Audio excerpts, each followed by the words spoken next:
Kung bago ka pa lang sa aking YouTube channel, please subscribe at i-hit ang notification bell para updated ka sa aking bagong videos. Paolo Abilino, trending ang kanyang aksyon sa social media. Kim Pao fans, bakit nagulat? Ang buong detalye, alamin!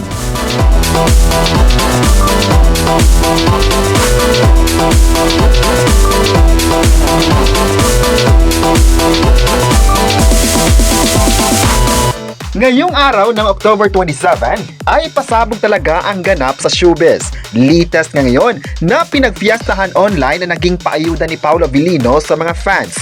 Ayon pa sa chika, mamahalin di umano ang naging regalo ng kapamilya actor sa Chinita Princess matapos nitong magtanghal sa Asap Natin To Vancouver. Marami nga ang nagulat, lalong-lalo na ang mga fans na tutok sa dalawa. Ayon pa sa ilang insider, ang regalo na ito ay nagkakahalaga ng milyon at bagay na bagay talaga kay Kim Chiu. Wala pang formal na detalye kung anong regalo ito, pero usap-usapan nga sa ilang malalapit na kaibigan ng dalawa na isang bag di umano ang tinutukoy na pasasalamat na ito. Sa online world din ay tila nagkaroon ng debate ng mga netizens kung saan nagkomento sila tungkol sa Kim Pao. May nagsabi naman na deserve talaga ni Kim Chiu na mabibigyan ng kahit anumang regalo dahil mabait na tao at maganda ang naging connection niya with Paolo. May turing na magandang kapariha si Kim Chiu para kay Paolo na sa tingin ng mga netizens isang rason kung bakit napahanga din ang aktor sa Chinita Princess. May nagsabi naman na magaling talaga ang dalawa dahil patuloy pa rin silang binibigyan ng mga blessings sa buhay sa mundo ng showbiz. Marami din ang nagsabing isang patunay ito na pinagkakatiwalaan ng Kim Pao sa mga proyekto dahil magaling naman sila sa mga ibinigay na series at movies. May nagsabi naman na ang bigayan ng kanilang regalo ay isang pasimula sa lumalim na samahan nina Kim Chiu at Paolo Abilino sa publiko. May nagsabi naman na binibigyan talaga ng appreciation ni Paolo Abilino ang naging kaparihan niya sa mga proyekto kaya ganoon na lang din ang suporta na ipinakita nila sa isa't isa. Minsan din si Kim ang nagbibigay ng regalo kay Paolo Abilino na talagang nagpapasaya sa mga supporters. Kitang-kita naman kung gaano nagpakita sila ng support system na nagpapawaw sa mga Kim Pao fans. Hindi na bago ito para sa mga fans na makitang nagbigayan ng dalawa ng regalo dahil kalat na kalat sa social media ang mga paayuda ng dalawa. Kaya ngayong umaga ay talagang trending pa rin ang Kim Pao sa mga topics na Kim Pao regalo at Kim Pao pasabog regalo. Isang pasabog talaga ang hatid ng dalawa na nagpapakilig sa mga fans at umaasa naman sila na magtuloy-tuloy pa ang ganitong eksena ng Kim Pao sa mga susunod na updates. Alam ng lahat na magiging kaabang-abang pa ang mga pasabog ng dalawa sa mga fans at lalong-lalo na sa mga taong patuloy na nagmamahal sa Kim Pao. Legit talaga ang paayuda ng dalawa na pinag-usapan ang mga regalo ng dalawa. Maalalang matapos ang successful ng ASAP International Tour sa Vancouver ay di pa rin nawawala ang mga topics na may kinalaman sa Kim Pao doon.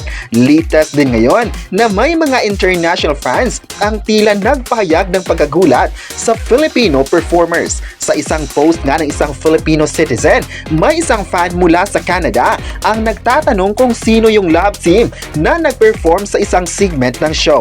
At doon na nga na-replyan ng isang fan na Kim Pao ito. Dagdag pa ng international audience na galingan siya sa dalawa dahil magaling sa stage at kuhang-kuhan lang atensyon ng fans. Sana raw ay mapapanood ba niya mga ito sa mga susunod na international tour sa bansa nila. Lumayo pa raw sila sa ibang city sa Canada para lang masilayan ng live ang Filipino show na isa sa mga sikat na performers sa mundo. Kaya hindi siya nagsisi na makita mga ito at bonus pa dahil nakita niya ang kanyang bagong idolo na Kim Pao. Grabe talaga ang hatid na sorpresa ng Kim Pao kahit mga banyaga ay talagang abangers sa Asap Natin To. Sana nga ay masusundan naman ang Asap Natin To International Tour para mapapanood pa ng mga kapamilya fans sa ibang bansa ang pasabog nila. May nagsabi naman na marami pa talagang aabangan ng lahat sa dalawa lalo pat nagustuhan ng mga tao ang kanilang tandem. May nagsabi naman na hindi na bago sa kanila na makitang magugustuhan ang kapamilya tandem na ito sa international arena. Sa kabilang banda naman ay pasabog rin sina Kim at Paolo sa usap-usapang Korean series na The First Night. Tila nagustuhan nga ng mga fans ang suporta nila sa kapamilya tandem na ito nagaganap sa usap-usapang Korean series na gagawa ng Philippine adaptation. Marami sa mga fans ang nagsabing sana sa kanila mapupunta ang proyektong ito, lalo pat nagustuhan ng mga international producers ang Kim Pao to work in a series. May mga netizens din ngayon ang nagsabing bagay na bagay talaga ang dalawang kapamilya love team na ito para sa The First Night dahil kitang-kita naman mula sa kanilang physical appearance na sumakto ito na parang may pagka-Korean ang dating. May nagsabi naman na if sila na ang kukuning mga bida ay talagang papatok ito dahil naging suki na rin ang Kim Pao sa ilang Korean series na may adaptation sa bansa. Bilib na bilib talaga ang mga fans sa kakayahan ng Kim Pao para sa mga susunod na proyekto. Ang The First Night ay isang novel series kung saan ang isang college student ay magre-reincarnate para sa isang novel dahil sa isang obsessive leading man. Paano kaya iikot ang kwento kapag matutuloy na ang series na ito sa Pilipinas? At may nagsabi naman na sana hindi mababago ang mga plano na ito para magtuloy-tuloy ang mga proyekto na gagawin ng Kim Pao sa showbiz. Alam ng lahat na kahit puno ng proyekto ang Kim Pao, ay sila pa rin ang first choice ng mga producers. Ibig sabihin lang ito na in demand ang artist na ito at trending ang kanilang mga ganap. Ayon pa ng mga netizens, walang makakapantay sa galing ng Kim Pao sa ngayon dahil sa kasikatan na nakuha nila ay wow na wow ito para sa mga audience. Mula sa kanilang mga series at movies ay talagang trending ang mga ganap sa buhay. Makikita mo talaga na grabe ang pagsuporta ng mga tao sa kanilang tandem at parang may spark ang kanilang chemistry. May nagsabi naman na ang kasikatan ng Kim Pao ay magtuloy-tuloy pa dahil mainit pa rin ngayon ang suporta ng mga tao. Hindi lang mga Pinoy ang proud sa ipinakitang galing ng dalawa, kundi pati na ang mga international fans ay andyan pa rin para sundan ang mga ganap ng kapamilya sa mundo ng showbiz. Usap-usapan din ngayon sa bansang Africa na ang The Alibay trailer kung saan marami agad ang na-excite sa naturang series. Request nila na sana ipagpapatuloy pa ng ABS-CBN ang content sharing through ABS-CBN International Distribution. Pero marami naman na naniniwala na may papalabas pa ang Kim Pao serye sa bansa nila dahil sa magandang koneksyon ng ABS-CBN sa Africa. May nagsabi naman na grabe talaga ang love at support na ipinakita ng Kim Pao sa mga tao. Ayon pa ng mga international producers, sana makakatrabaho nila ang Kim Pao sa mga susunod na proyekto.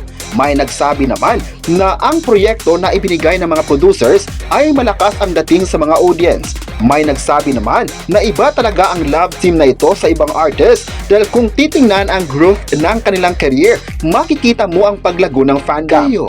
Ano ang masabi nyo na pinag-usapan di umano ang regalo ni Paolo Avellino para kay Kim Chiu? I-comment na kung kinilig ba kayo rito at huwag kalimutang i-subscribe ang ating YouTube channel.